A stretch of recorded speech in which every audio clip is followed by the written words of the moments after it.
Okay, we are rolling out the red carpet for this white vehicle, this white Audi. What are we gonna do? We have to restore this faded white paint. And what I mean by that is take a look at all the little orange iron particles. Iron decontamination is gonna be a huge part of restoring this faded white paint on this Audi. We're also gonna have to deep dive on the rim faces as well. So I'm gonna show you all the products in the DIY line to restore nasty white paint, to definitely give it a good polish, and then add the ultimate protection. Nick from DIY Detail here. Let's get it. First things first, let's hit the rim faces with some all clean.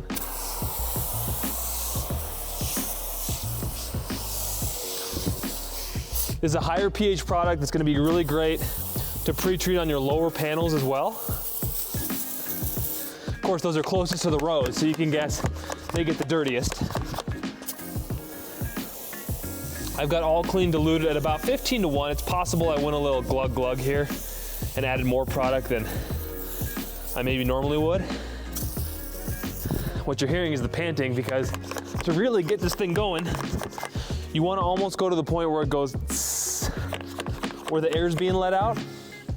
But take a look at the browning that's going on here. So I'm gonna let the all clean do its thing, then we're gonna foam with Incredible Suds, and then I'm gonna go ahead and attack these rim faces. Make sure to shake up Incredible Suds in your foam cannon. And then I'm gonna layer Incredible Suds on here to give it a little more dwell time. I'm gonna do the wheels first. So what I'm doing with the paint here is I'm just letting the Incredible Suds emulsify the dirt. Basically put a lot of that dirt and grime in a suspension, carry it safely down. Every time you touch paint, you introduce a scratch risk. So I'm trying to do as little touching of the paint as I can. And when I do that, I want it to be as free of debris as possible. So I'm gonna let the paint get a nice treatment there and go ahead and clean the wheels. You see this sort of brown residue left behind? It doesn't really want to move very well. It's kind of moving a little bit with my finger. But what I'm really gonna try to do here is let the iron remover work, because I haven't wanted to use it yet, because I wanted it to not have to interact with anything that the all clean or the Incredible Suds could get off. I just wanted to go against brake dust, iron decontamination. Not sure if you can see the purple there on the rotors, but what I'm gonna do is just spray this down, let it work for a bit, and then I'm gonna actually come in here with my clay towel. A couple of sprays on the clay towel with the iron remover. And I know my finger was making decent progress, but you know, usually we don't say clay the rim faces, but in this case, I'm able to get into the nooks and crannies. The finger was getting a little bit, but there's more than kind of meets the camera eye here that I'm working on. So I'm just gonna go after all of the brake dust. And really, for me, yes, there's the integrity of the wheel, the rim face that we're talking about, but for me, it's just the visual brown line. I don't want the customer or whomever you're detailing for, yourself, whatever, you don't want to see that little brown line. So I've got just a little bit of iron remover as my lubrication. I'm just going in there and trying to remove the visual aspect. Now, when we lay down protection at the end, it's also going to bond to the rim faces with more longevity, because we've done a great job of deep exfoliation of these rim faces. Also, what I'm gonna do, I'm gonna take care of the wheels first with this clay towel, and I am absolutely going to rinse this thoroughly out with water before I use it on this white paint. But what we're seeing here is just a huge visual improvement as I continue with the clay towel, letting the dwelling iron remover work and do its thing.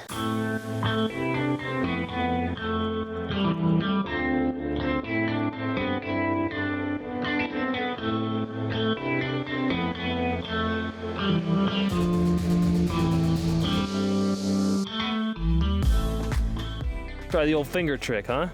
Little nimble in there.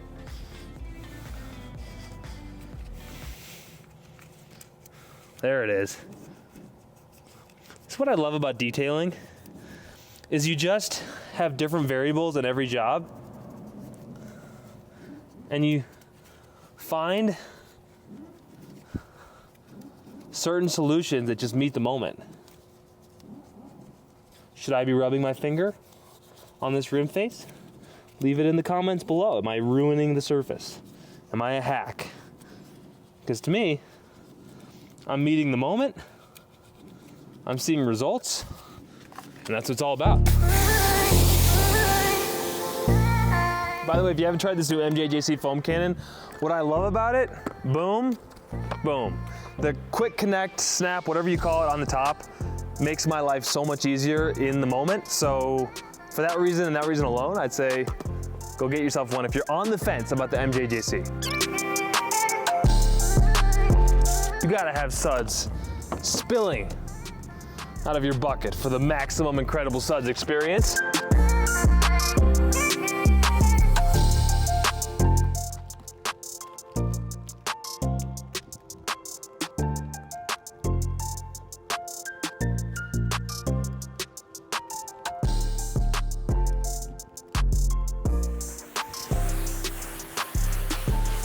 All right, y'all, we are far from finished here. There are orange specks all over this white paint. We're gonna go pretty heavy with iron remover. Take a look. I just did a small section size and look at that bleeding. It's not gonna take long. I'm just gonna do a few sprays and you can let your iron remover dwell for a long time. But I just wanna show you, man, I'm going a little heavy with the iron remover. I just wanna show you how quickly you're gonna start seeing purple. So on a white vehicle, you're definitely gonna see that iron contamination, and that's why a thorough clay decontamination step is so vital. So let's just let this dwell, and then I'll come back, reactivate this if it dries up a little bit, and get to claying. Take a look at all that purple bleeding. Now I've re-dipped my clay towel into the Incredible Suds bucket. I'm gonna do a couple of sprays.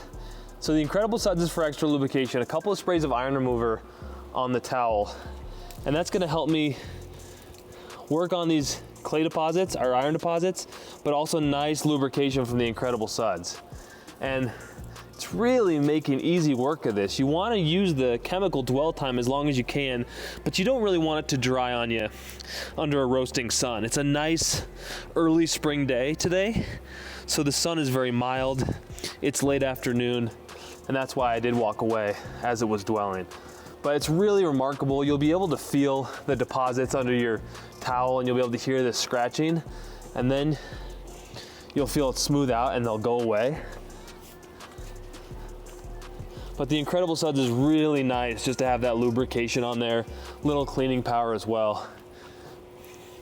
Right on the lower panels is where your clay deposits are gonna be really bad, and they're always gonna be worst right before or behind the front wheels. And so I just wanted to show you as a demonstration. If there's a stubborn area where you really can't get an orange deposit, one of those iron particles to disappear, don't press really hard, just slow and steady. Maybe give it 10 passes instead of 3 really hard ones, and tell me if it doesn't disappear, because it usually does.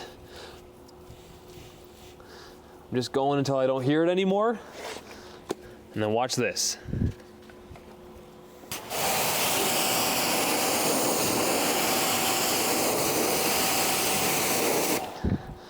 Save for this chip in the paint, that is some incredibly, incredibly clean paint. I've gone ahead and clayed the hood here. I want to show you how flat the water behavior is.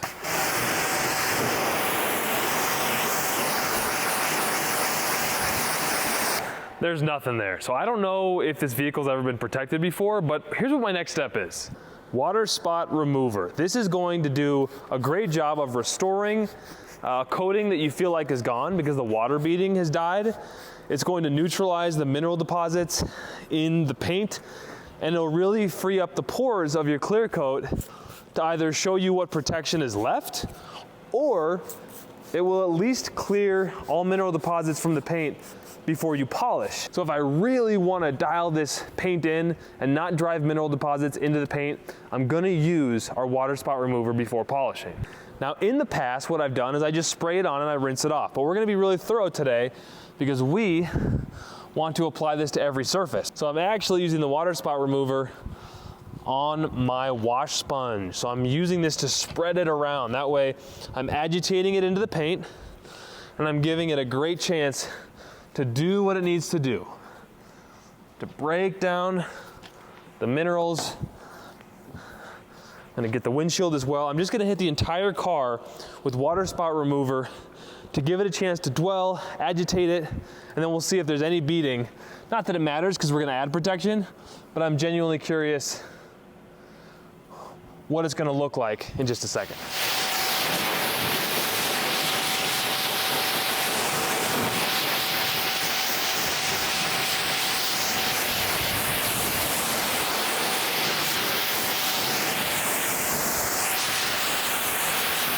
Look at that, a little bit of beading and sheeting has returned. I love to see that. So the water spot remover is fantastic if you live in the winter area where they put salt on the roads. Spray some of that on your paint after you've cleaned it, and you might be surprised that there is some protection left. All right, washed, decontaminated, water spot remover, just a little wet. We're gonna dry it down now and bring it in the shop for a little polishing.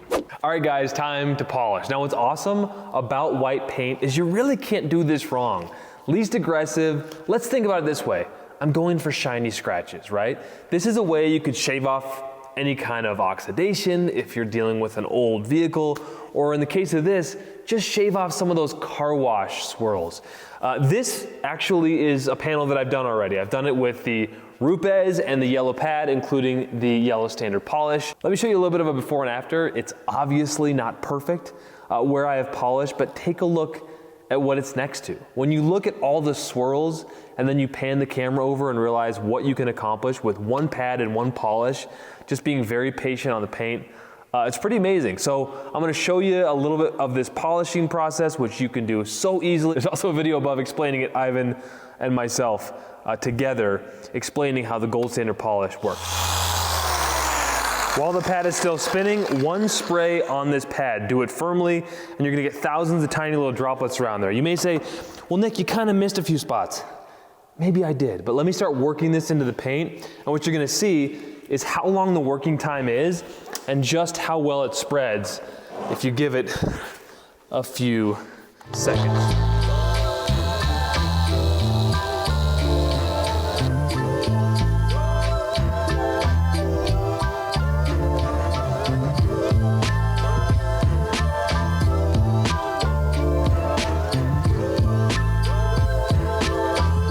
So a couple of thoughts here. I move fairly slowly on the paint. The slower you move your pad, the faster you're gonna cut, right? So if you just hung out right here, you'd actually cut a decent amount. And if you went like this, you're not gonna be cutting as much, right?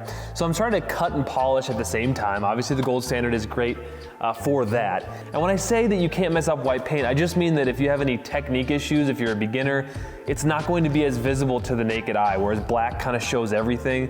Same thing's happening on either paint, it's just that white can kind of hide it more. So you're getting a great chance at just glossing it up, even if you miss a spot or you have a little bit of a poor technique in certain areas.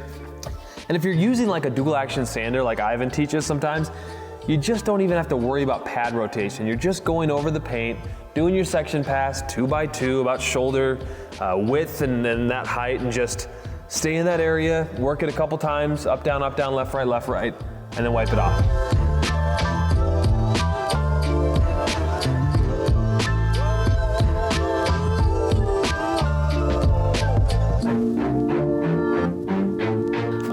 Do you see some of these water spots right along the edge of this mirror? So I've just taken an applicator with some gold standard polish.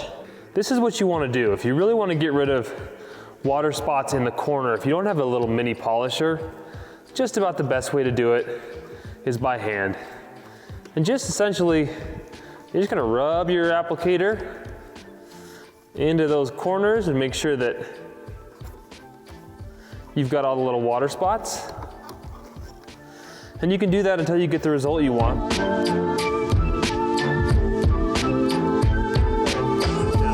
So there might be a little bit of water spotting left around the edges here, but for the most part, we certainly clean up that mirror before we coat. All right guys, this is where the fun starts. Panel prepping is done.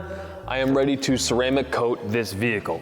Wherever you start, just start there every time you coat a vehicle. So if it's your own, just do it once. But if you're gonna do this more than once, just get yourself into a routine. Now you can coat one panel at a time. So what we're talking about here, it's a very easy to use coating. I don't exactly have a number of drops for you here, but we're gonna prime the pad. So you see how I kind of did an X there? I like to do this guy.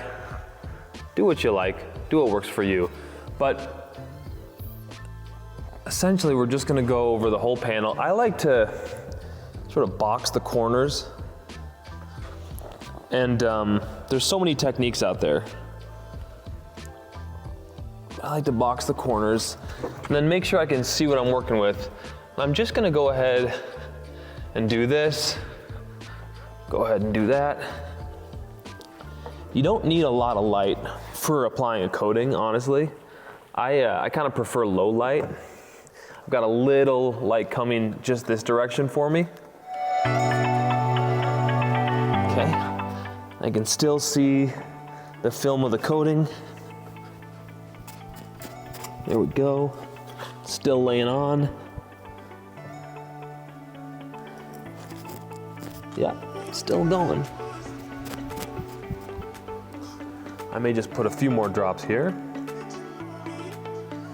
Again, this is as I prime the pad. I just want to make sure that it's going on there, and probably it's more of my lighting than anything.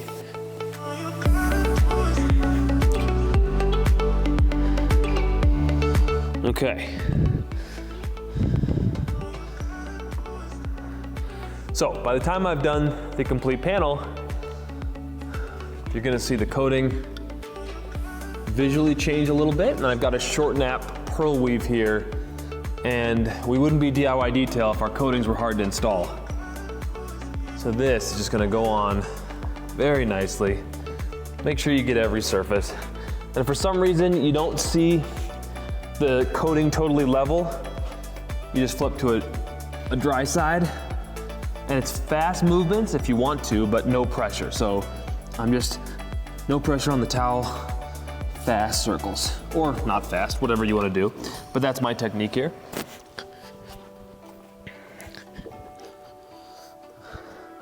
And there you have it. And if there's a high spot, our coating is so forgiving that you can come back later and knock it down.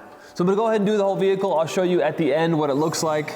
Couldn't be simpler. Such a rewarding step when you're finally done getting this paint ready. Now we're laying down the ultimate protection.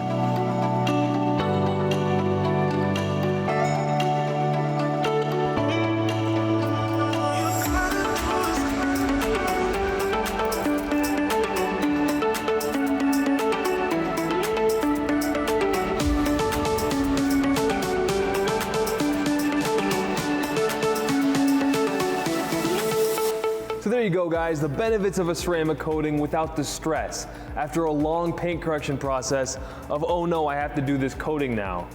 Oh yes, I get to do this coating. It's easy, it's slick, it's glossy, and it completes our restoration of nasty old white paint. Let me know what you think about this, and if you want a real dumbed down, but in the best way possible, redundant, how to polish and ceramic coat, you're definitely gonna wanna check the series above, because it goes through in 4 steps how to prep and ceramic coat your vehicle. We will see you there.